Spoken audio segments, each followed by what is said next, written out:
And Vincent Venuccio, who runs the labor efforts at the Mackinac Center, the great think tank in Michigan. He was in the Bush administration's Labor Department. He knows this issue. Vincent, Vinny. Well, a surprising thing is happening in the private sector in Michigan, especially for the unions. Guess what? Michigan private sector union membership is actually growing. And this is after Right to Work.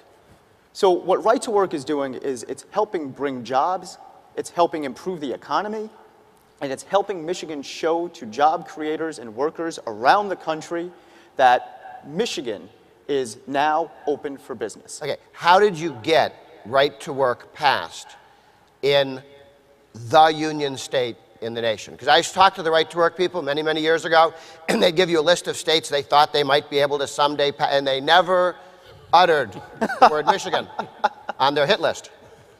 Well, the Mackinac Center has been working on Right to Work in Michigan for over 20 years. It was a long process, but it was a slow process. And what we learned is that by doing small reforms like paycheck protection, like dues checkoff, that eventually it would amass to a critical mass of worker freedom. And over the last couple of years, especially because of the reforms of the Snyder administration and the current legislature, we were able to have those reforms, and frankly, what happened was the unions overreacted. And they put something on the ballot in 2012 that would have given government unions an effective veto over legislation.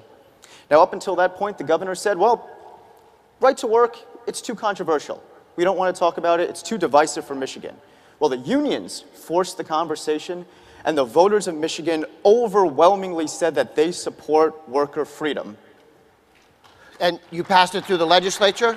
It was passed through the legislature, and that's how Michigan, the state with the 5th highest union membership rate, the birthplace of the UAW, long considered a labor stronghold, finally gave workers the freedom to choose. You don't have Right to Work, you're doing small steps in a lot of states with Right to Work. One of the biggest changes that came out of Wisconsin wasn't the pension reform, that's common, wasn't the limiting the political money that unions can force out of a worker's paycheck.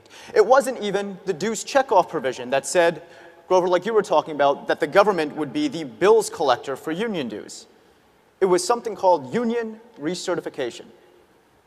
There are studies out there that show that most workers never had a chance to certify or to vote for their union. You know, they can have the kind of Soviet Union type of, okay, here's the hand-picked candidate, you can vote for him for president of your union. But most workers never had the opportunity to say, hey, I want the UAW to represent me. Hey, I want the National Education Association to represent me. And when I say most, I mean vast majority. Just like you vote for president every 4 years, just like you vote for Congress, just like you vote for governor and your state representatives, unions should stand for re-election, and if the workers don't like that union, they should be able to vote them out every 2 to 4 years. And you want to talk about one of the things that's going to be an absolute game changer? Union recertification. Okay.